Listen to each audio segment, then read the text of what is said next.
14th, about 4 o'clock, a great number of visitors came to Longwood. They were passengers who had arrived by the East India fleet, and the Emperor had signified his willingness to receive them. The party consisted of Mr. Strange, the brother-in-law of Lord Melville, First Lord of the English Admiralty, Mr.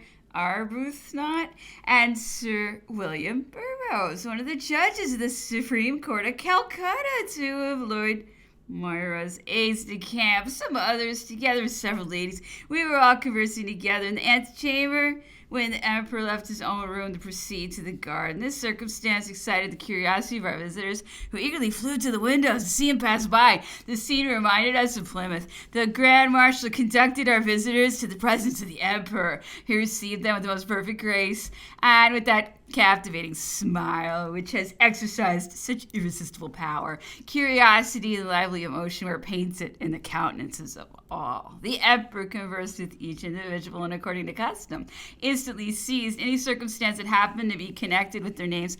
As he heard them announced, he discoursed with the Supreme Judge on the legislation of the administration of justice, with the company's officers on trade and the internal government of India. He questioned the military gentlemen as to how many years they had served and how many wounds they had received. He paid many flattering compliments to the ladies and remarked that the climate of Bengal had not spoiled the delicacy of their complexions. Then, addressing himself to one of Lord Moira's aides de camp, he observed that the Grand Marshal had informed him that Lady Loudon was on the island, and that had she been within his limits, he should have had great pleasure in paying his compliments to her. But that as she happened to reside beyond the boundaries that had been prescribed to him, he had no opportunity of seeing her than if she were still at Bengal. During these conversations, in which I acted as interpreter, Mr. Strange, with whom I had previously been talking, drew me aside by the flap of my coat, and in a tone of surprise and satisfaction said, "What grace and dignity of manners the Emperor displays! He shows he has been accustomed to the etiquette of holding a levee." We conducted the company to the drawing room, and curiosity led them to take a peep at the Emperor's apartments. Sir William Burroughs, who from the post he holds may be supposed to have some connection with the English ministry, on entering the drawing room asked me whether it was our dining room. I informed him that it was the drawing room, or that we might more properly say it was the only room in the house. At this he was much astonished. I then pointed out to him through the window the two little chambers, which are all the Emperor has for his own use. His countenance expressed regret, and he seemed in his own mind to be drawing comparisons between the present and the past. Remarking the wretchedness of the furniture and the narrow limits of our abode, he said with an air of concern, "You will be provided better soon." "How," said I, "is there any intention of removing us from the island?" "No, but some elegant furniture and a commodious house are to be sent to you." "We do not," I replied, "complain of the furniture or the house, but of the rock to which we have been banished, and the latitude in which it is situated. The latitude cannot be changed, and we can never be well here." I repeated to him literally what the Emperor had a few days previously said to the governor on the same subject. Sir William was amazed and pressed my hand. He said with a degree of warmth, "My dear sir, he is too great and too gifted a man. We have too much cause to dread and fear him." "But," said I, in my turn, "why not have driven the car of glory together, instead of mutually destroying each other by dragging different ways? What might not then have been its course?" He looked at me, and again pressing my hand, he said with a pensive air, "Yes, that would doubtless have been better." But all were particularly struck with the Emperor's freedom of manners and his tranquil expression of countenance. I know not what they had expected to see. One remarked that he could scarcely form a conception of the strength and mind necessary to enable Napoleon to endure such wonderful reverses. "That is," replied I, "because nobody yet well knows the Emperor's character. He told us the other day that he had been like a block of marble during all the great events of his life, that they had slipped over him without producing any impression either in his moral or physical faculties." After dinner, the Emperor asked us, as he often does, what we should like to read. Someone proposed that we should resume the Dictionary of Weathercocks, but this the emperor objected to on the ground that it served but to render his evenings more unpleasant. Rather let us amuse ourselves with fiction, said he, and asking for Jerusalem delivered, he read aloud several cantos of that poem, occasionally translating passages into French. He then read the chief part both of Phaedra and Athalie, always expressing his great admiration of the writings of Racine. The 15th, the emperor during his walk conversed on various subjects, and at length happened to light on that of crimes and punishments. He observed that the greatest jurists, even those who had been influenced by the spirit of the age, were divided as to the principle of the equalization of capital punishments. At the establishment of the code, he should have been averse to equalization, but not circumstances obliged him to adopt a contrary course. He asked my opinion. I am, said I, decidedly favorable to the inequality of punishments. Our notions demand a gradation in punishments analogous to that which we conceive in crimes. The harmony of our sensations seems to require this. I can never bring myself to rank on a level with each other the wretch who has murdered his father and him who has merely committed a slight robbery accompanied by violence. Should these two criminals be visited by the same punishment? In this question, the criminal himself is least of all to be considered. The punishment is his business, and humanity discovers many hidden modes of relieving his physical suffering. His ideas previously to the commission of the crime, the feelings which his punishment creates in the minds of the spectators, and the effect it produces on society in general. These are the points which must claim the attention of the legislator in deciding the question of the equalization of punishments. It is erroneous to suppose that death alone is sufficient, and that the kind of death has no influence on the mind of the criminal in the premeditation of his crime. For if there be inequality of punishment, there is no culprit who would not make his choice. If he were permitted to do so, let any member of society consult his own feelings. He would shudder at the very idea of certain punishments, while perhaps he would be totally indifferent to certain modes of death. The inequality of punishments and the solemnity of executions belong, therefore, to the justice and policy of civilization. Yet I conceive that it would now be impossible to subdue public opinion on this subject. The emperor entirely concurred in these ideas, having mentioned the crime of regicide. He observed that it might truly be said to be the greatest of all crimes, owing to the consequences which it produced. The man, said he, who might have raised his arm to murder me in France, would have subverted all Europe. And how many times have I not been exposed to assassination? Lady Loudon, wife of Lord Moira, the Governor-General of India, has been for several days at St. Helena, where she attracts general attention. She is a lady of high rank, corresponding nearly with a French duchess under the old regime. The English officers treat her with the utmost respect. Today the Admiral invited her to a little fete on board the Northumberland. He sent a messenger on horseback to request me to lend him my atlas for the evening, in order that he might show it to Lady Loudon, whose husband was described in it as the first representative of the Plantagenets, and consequently as the legitimate heir to the throne of England. The Admiral and I were on a footing of perfect indifference. Indeed, we had been nearly strangers to each other since the moment he put me ashore. The request was not so much a mark of politeness to me as a compliment to the work itself. The atlas had been the subject of conversation. The lady had expressed a wish to see it, and the Admiral felt desire to show it to her. However, I was unable to satisfy this desire. The book was in the Emperor's chamber, and such was the answer I returned. The Emperor smiled at the honor which the Admiral had intended for me, and I could not help pitying the amusement that had been prepared for the lady. This circumstance led the Emperor himself to speak of the atlas and to repeat some observations which had fallen from him before. He remarked that he heard my work spoken of at all times and all places, that he found it sought after by foreigners as well as Frenchmen. He had heard it mentioned on board the Bellerophon on the Northumberland, at the island of St. Helena, and in short everywhere. Persons of information and rank either knew the work or expressed a wish to become acquainted with it. This, said he in a lively strain, is what I call enjoying a real triumph, a great reputation in the literary world. I wish you would give me the history of this atlas. Tell me when and how you conceived the idea of it, the manner in which it was executed, and its results, why you first of all published it under a fictitious name, and why you did not afterwards affix your real name to it. In short, give me a true and particular account. You understand, Mr. Counselor of State? I replied that it would be a long story, though to me the recital would not be devoid of pleasure, for I added that my atlas was the history of a great portion of my life, and that above all I was indebted to it for the happiness of being now near the person of the Emperor.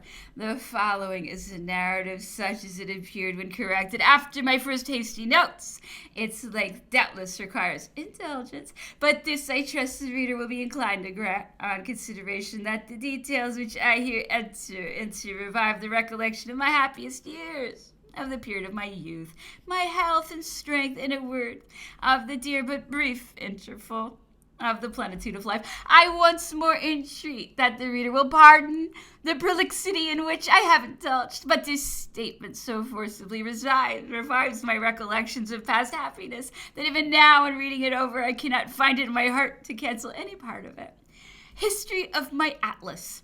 This work was partly the fruit of chance, but above all of necessity, which, as the common proverb says, is the mother of industry. At the time of the first reverses of the French emigrants, I was cast by the political hurricane in the streets of London, without friends, without money, without resources, but possessing the requisite courage and willingness for exertion. To a man animated by such a spirit, London at that time afforded certain sources of emolument.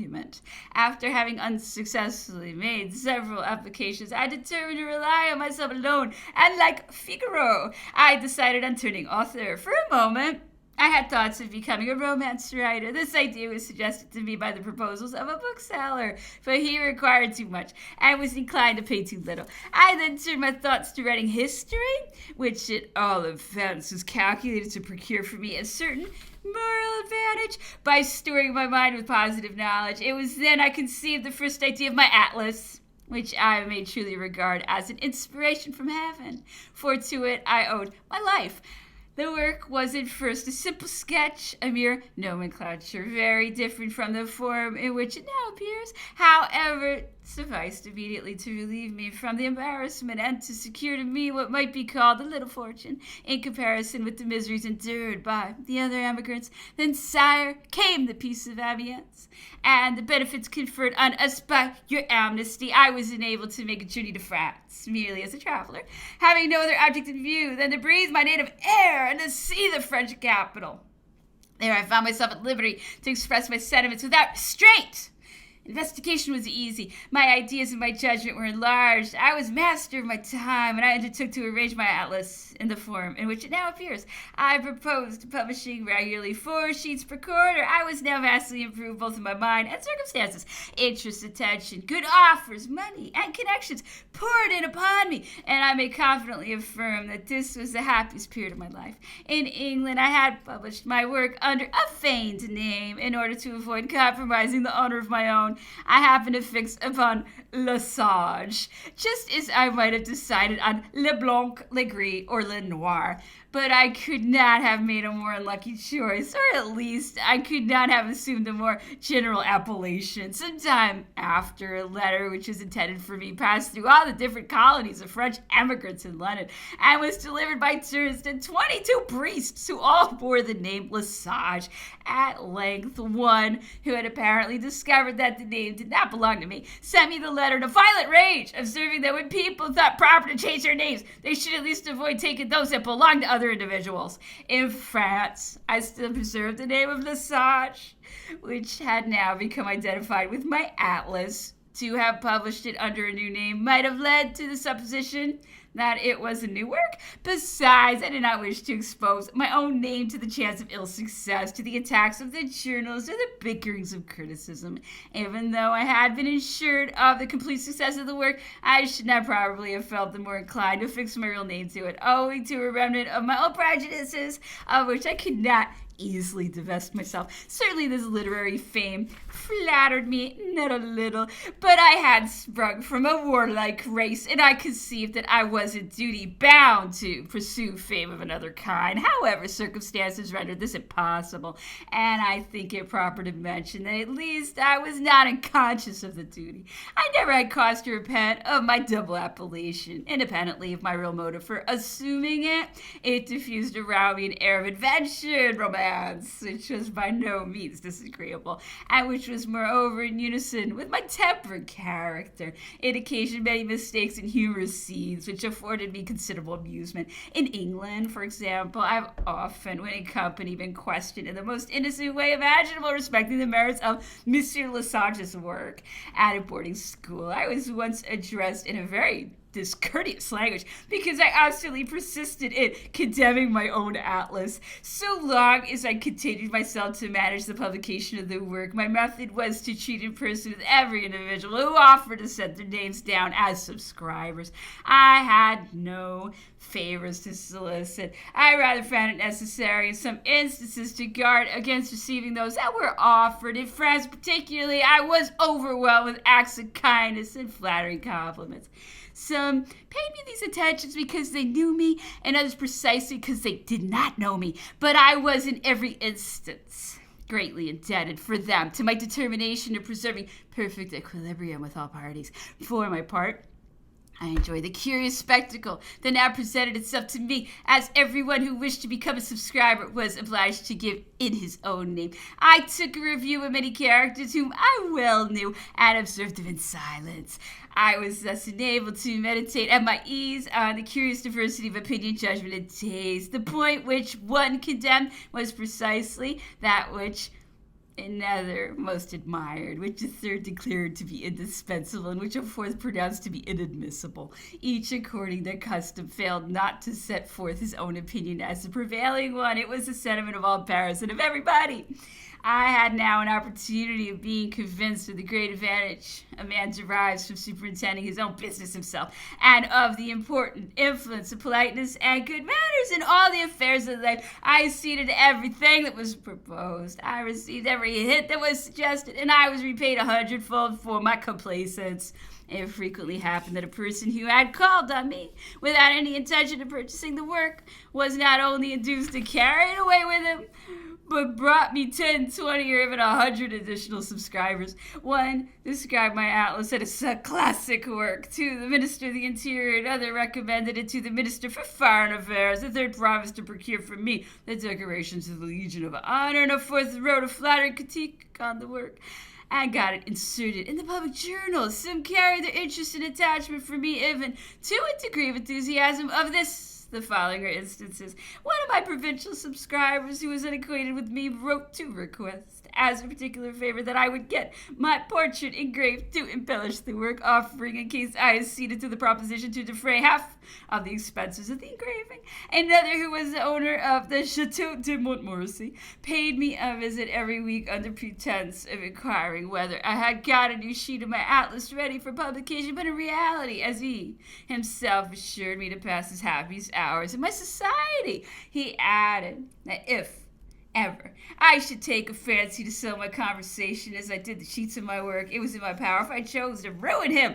I afterwards learned that this was a man of a very eccentric turn, one of La Bruyere's characters, quite after the manner of Jean-Jacques. For a considerable time he seemed to rack his inventions in making me offers of service in the most delicate way imaginable. He even went so far as to throw out paternal suggestions to me. "Mr. Lesage," said he, oftener than once, "you ought to marry. You possess qualities that are calculated to ensure the happiness of a wife, and still more that of a father-in-law." I must not omit to mention that the old gentleman had but one daughter, and she was a rich heiress. However, the warmth of our intimacy gradually abated, till at length I entirely lost the acquaintance.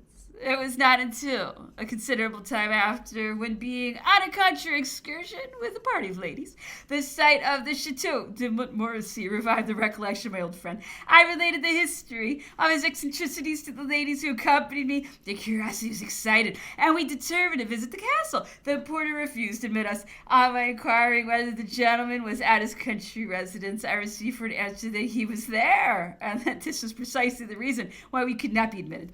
I thought it very extraordinary that he should thus immure himself in his castle and render himself totally inaccessible. With considerable difficulty, I prevailed on the servant to announce Monsieur Lesage. The sound of the name operated like enchantment. The affront offered to an elegant calash and rich liveries was immediately repaired. The gates were thrown open, apparently to the no small astonishment of the porter. The servants received orders to show us over the castle and to offer us every kind of refreshment. We had brought with us in the carriage provisions for a little rural repast, but a sumptuous dinner was laid out for us in one of the best apartments of the castle, and we could not, with anything like good grace, decline accepting what was so politely offered to us. All this hospitality was perfectly disinterested on the part of the worthy old gentleman, who was confined to his chamber with the gout. He was overjoyed at seeing me, and he seemed to regard my visit as the return of the prodigal son. He insisted on seeing the ladies who accompanied me, and he was carried into the dining room to do the honors of the dessert. One thing that amused us infinitely was that he seemed to have no idea of the rank of the friends by whom I was accompanied, and he treated them like persons of inferior rank, though they were in reality ladies of distinction. The old gentleman would now scarcely allow me to depart. He insisted on my repeating my visit and said that I and all my friends should ever be received with welcome in his castle. But alas, I could not avail myself of his kindness. For a few days after, I read in the papers the death of this good and sincere friend. From the commencement of my greatness, I may under every point of view date the termination of the golden age of my Atlas, when I was transplanted to court and permitted to approach your Majesty's person. I conceived that I could not with propriety descend to the details that had hitherto occupied me. I confined the management of the copyright to one of my old college companions, who had been an emigrant like myself, but who did not turn the publication to so good an account as I had done. On entering upon my new post at court, I was loaded with compliments on my production, but to these I replied indifferently, and just as one would do at a ball after dropping one's mask. When it was found that I never alluded to my work, that I never quoted from it, and that I avoided all dissertations on it, I was never spoken to on this subject, and at length people began to wonder how I'd ever written it, and indeed to doubt whether I had any right at all to be considered its author. On hearing these words, the Empress said to me, "My dear Lescaze, this doubt has found its way even to St. Helena. I have heard it affirmed that the work was not written by you, that you purchased the manuscript from the real author, and in support of this assertion, it has been remarked that you know nothing at all about the book because you never speak of it. To these observations," continued he, "I have merely contented myself with saying, did you never know any question to remain without a complete answer? Besides, I recognize throughout the whole work the style, the very expression of Lescaze.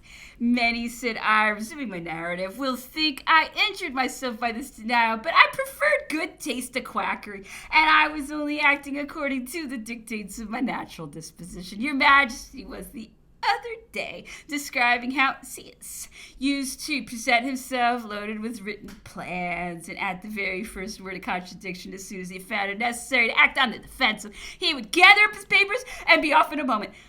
This was precisely my feeling. I never could stand up publicly to support my opinions. Before I could do this, I must enjoy the authority of rank or the freedom of intimate friendship. Otherwise, I prefer dooming myself to silence. That is to say, when I am not interrogated and urged to the point. But to return to my subject, so long as I remain in obscurity, I enjoyed the goodwill of everyone, but my elevation rendered me an object of enmity, and I felt the influence of that vague sentiment of envy and benevolence, which ever follows the footsteps of fortune. The public journals, which for a length of time had overflowed with flattery and agreeable expressions in favor of the historical atlas, now inserted some very ill-natured articles respecting the work, and when these were traced to their source, the writers frankly avowed that they had been occasioned solely by changes that had taken place in political opinions and public affairs.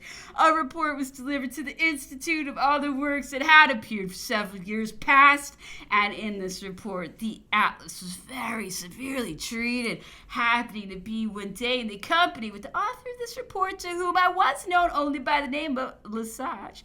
I expressed to him my dissatisfaction at what he had said of the atlas. He candidly confessed that the work and its author were alike unknown to him, that having found the labor of writing the report too much for him, he had divided the task among several other individuals. He informed me that the article on Lesage's atlas had been infinitely more severe when delivered to him than it appeared on its insertion in the report. He had softened it down considerably. I can easily perceive, continued he, that you have enemies in the literary world, and for these you are indebted to your habits and your situation. You have connected yourself with Count somebody who holds place at court, but courtiers and authors never agree well together. Those gentlemen are, for the most part, very unlike us. It is said that in this curious partnership, you supply the talent, and he provides the money. What's the use of that? The Count is only making his profits on you. Your work is good, and your bookseller would have remunerated you for it. However, I'm only repeating what I've heard, and I advise you to what I conceive to be your interest. If you wish to enjoy our suffrage, you must connect yourself with us. You must identify yourself with our doctrines, and leave the great folks to themselves. I replied with all possible civility that I was certainly indebted to him for his kind advice, though it was not just then in my power to follow it. I assured him that he had formed an unfair opinion of my friend, that our persons and our very lives were common to each other, that our friendship and intimacy were indissoluble, and we had vowed to live and die together, and that nothing could induce us to break that vow. It was altogether a truly comic scene. Some time after I was dining at the table of a prince, I was seated at the side of my exalted host, and was dressed in a uniform covered with lace. The member of the Institute was one of the guests. Surprise and embarrassment were portrayed in his countenance. I spoke to him several times, but he always drew close to his neighbors, whispering to them and apparently making inquiries. After dinner, he came up to me and very good-humoredly begged me to relieve him from his perplexity. He said he perfectly recollected having had the honor of meeting me before, but that he was quite at a loss to comprehend the trick that I had played upon him. I disclaimed any intention of hoaxing him.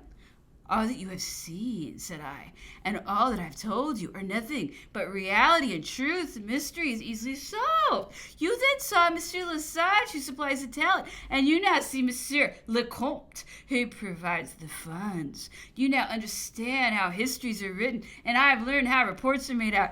An equally ridiculous mistake procured for Monsieur Lesage in the famous Yellow Dwarf, the honor being set down as a weathercock in quality of genealogist of the order under the humorous name of Parvulus sapiens, the little sage.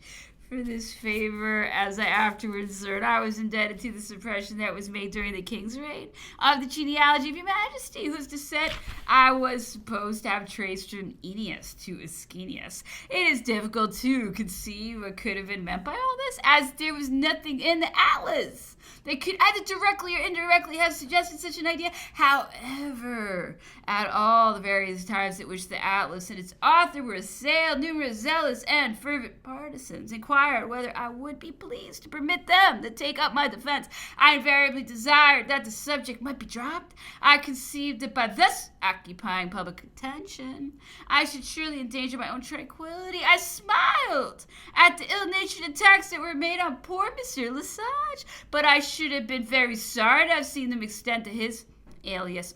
If, however, my atlas enjoyed this general and extensive success, it certainly deserved it. The work is indeed adapted to every age, to every country. to every period. It is suited to all opinions, classes, and plans of education. It is an assistant to him who wishes to learn and a remembrancer to him who has learned. It is a guide to the scholar and an illustrator to the master. It embraces chronology, history, geography, politics. To those who understand it and know how to use it, it may truly be said to compose a whole library in itself. It is the vademecum of the pupil and the tutor of the scholar and the man of business. Thus, it had an immediate sale, and never, I imagine, did any literary work prove so productive to its author. On its first appearance, the daily subscriptions frequently amounted to 200 or 300 louis. During the period when I personally superintended the publication, I calculated that the receipts constituted a yearly income of at least 60 or 80,000 francs. It procured me a fortune. I had no other, for the revolution had deprived me of my patrimony, which I had afterwards no hope of recovering, for I had been obliged to renounce it upon oath before I could be permitted to set foot on the French territory. There have been published 8 or 10,000 copies of my atlas in various editions, and their sale has thrown into circulation 800,000 or 900,000, perhaps a million of francs, out of which there has been a clear profit of 300,000 francs now in my hands. This constitutes my whole fortune, for I possess nothing that has not arisen out of my atlas, and that may not be included in its accounts. On my departure from Europe, there were 150,000 francs due to me, my outstanding debts, either good or bad. I possessed a collection of books obtained by exchange worth 200,000 francs, which, being distributed in lots of 1,000 crowns each and exported to foreign countries, seemed to promise certain returns.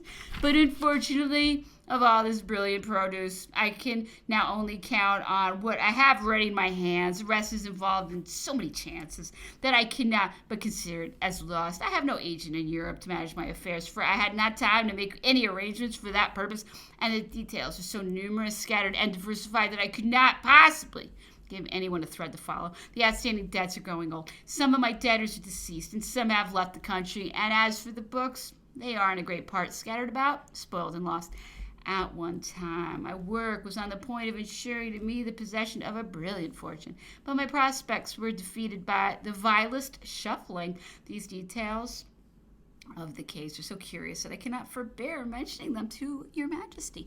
At the commencement of the year 1813, 2 merchants who had discovered that I was the author of Lesage's historical atlas called on me and offered, if I would supply them with 2 million of copies, to pay me immediately at the rate of 20% in ready money, and to convey the books gratis to London, where they should be still my property and should remain at my disposal. I stared at this. I could not conceive what was meant, and suspected that the merchants were hoaxing me. They, on the other hand, sought to explain themselves by saying that the offer was made for the sake of procuring licenses, an affair with which they found I was totally unacquainted. Afterwards, on repeating this conversation to a friend, I learned that the vessels which were licensed to sail to England to bring home colonial goods could not leave France without an exportation equal in nominal value to their intended importation. Books were included among the allowable objects of exportation, and the merchants sought to obtain a late freight at a high price, which, at little expense, would entitle them to considerable importation. My atlas was admirably calculated for this kind of speculation. However, before I entered into any agreement, I consulted the Director General of Customs and the President of the Committee of Exportation, by whom I was informed that the thing was perfectly legal. With this assurance, I immediately set to work. I entered upon one of the most curious speculations that can possibly be conceived. Only a brief interval was allowed me for making the necessary preparations. 30 forms in folio were distributed to 30 other principal printing offices in Paris, and from that moment the presses were kept at work without intermission. All the wove paper of a certain size was bought up, and it daily increased in price until it reached upwards of 100%. Such general bustle prevailed among all the printers in Paris as to alarm the police until the affair was fully investigated and explained. I afforded employment either directly or indirectly between 300,000 and 400,000 hands. At the expiration of 21 days, I was to be ready with the 2 million copies of the atlas, and I was to receive 400,000 francs in ready money. I was perhaps the only individual in the world who could have engaged in such a speculation, for by a singular chance I had kept all my forms ready, composed by purchasing the types at a vast expense. I was now reaping the fruits of 10 years' industry and expenditure.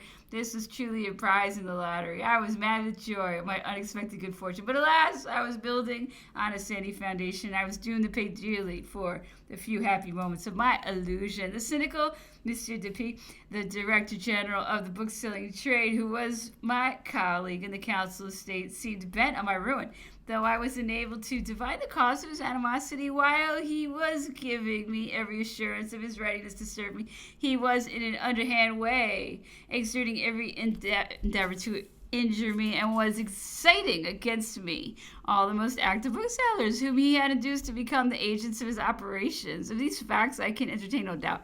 The letters secretly written on this subject by P were confidently communicated to me, but motives of delicacy forbid my taking the satisfaction of reproaching him with his baseness.